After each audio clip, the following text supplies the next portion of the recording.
One kid followed me with the camera like a human drone. My name's Gary Dean. I'm your Blue Hat Bucket List traveler. I did 34 cruises in 43 months, drove all 48 states and 10 provinces in that same 43 months. Did a lot of traveling in 3.5 years. So this video is about Baraka, I just did a video. This is the drone kid, the story of the kid who became a human drone. Pretty neat. It was my first time and only time really I think that I've encountered someone. And so this kid there was more than one. There was like 3 of them. There was a group. And when you go into you're in Baraka and you're doing the tour, and they got the section of the mangroves, and they got, like these, you got to walk through the boardwalks and everything to get out there. And it's tourists everywhere, right? There's cruise ships and there's just tourists. It's Boracay, so it's busy. And as you get there, they've got a bench set up with the Boracay signs. The kid and his buddies are waiting there. And like they're there to make money, which is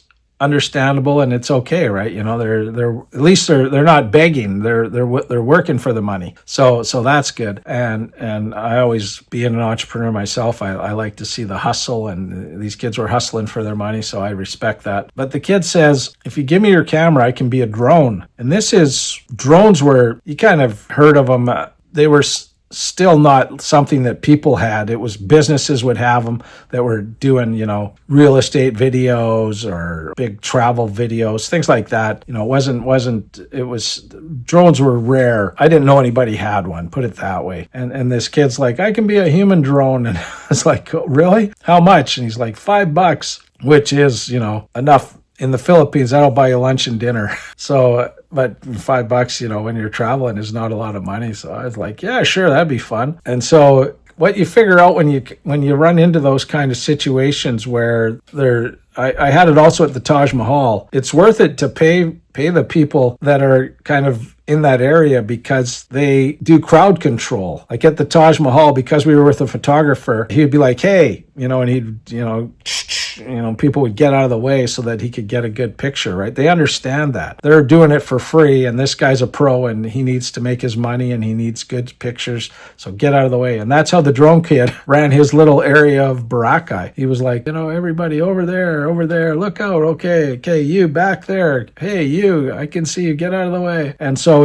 I was with Pink Hat, so he put us together, and then he put us by a bench that has the Boracay sign, and then he backs up. He's obviously, he's done this I don't know how many times.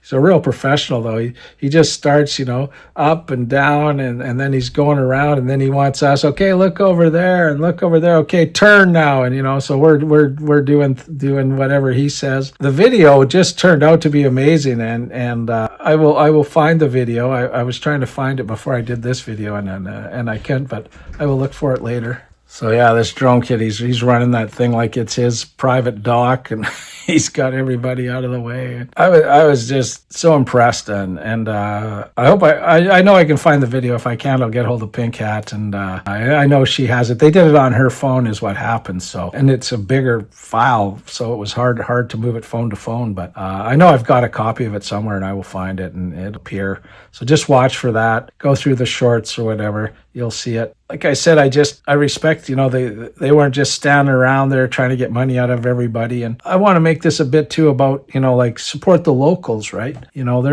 They're there, the kid isn't just looking for a handout. He's going to give you a very unique type video, something you're not going to get, anywhere else really, unless you're going to, back in those days, you're not even going to find a drone. How are you going to get it? So I really respected that the kid was hustling. I've also encountered that if you go some places, and I was just in Panama and Ecuador, and in Ecuador is where they make the Panama hats. So the locals were there making the hats, and I didn't want to buy a hat because I don't want to figure out keeping that, in the box and transporting the box and doing all that. It's just, and I don't wear them, but they had little ones, and local kids were just selling little keychain type Panama hats for $1 each or $2 each or 3 for $5. Or I always do stuff like that, and a lot of times I don't even know where they end up. I just am happy to support the locals. So I think when traveling, a person should just try to be, we're kind of blessed with a lot compared to a lot of the places you're going to visit, and giving a little bit is not a lot for us, and for them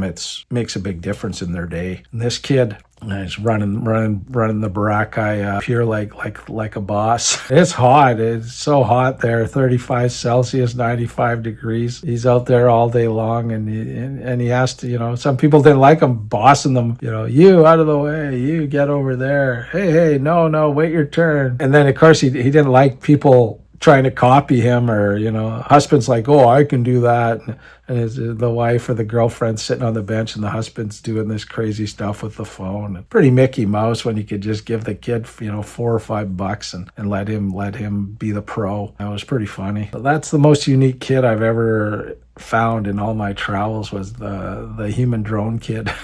And I've since seen drone videos, and this one, it's similar enough that you would, if I didn't tell you it was done by a kid, you would think that it was actually, because he went high, he went low, he went this way, he went that way.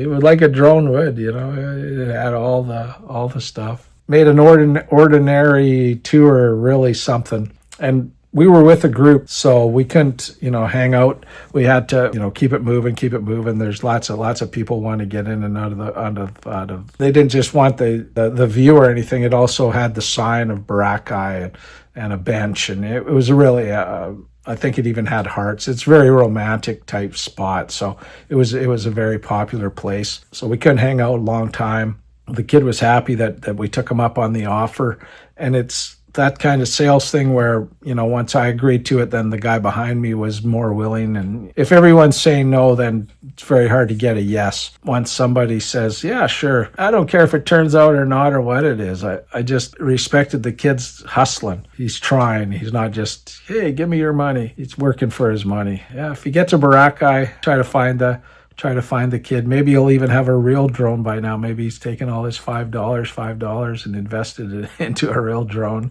I imagine they're getting cheap if you just buy a small one. Pretty cute story. Taj Mahal photographer, wasn't a human drone, but if you get a place where they're offering the pictures for what it costs, I think it's a good, it's worth it to support them. And also you're going to get a lot better pictures than, my pictures or my selfies, especially at the Taj Mahal. I'm not going to get back there ever again. That is just a madhouse of people. And to get all these amazing pictures at the Taj Mahal with a photographer that wasn't a human drone, but was an amazing photographer, was made it very much worth it. So hope you're having a great day.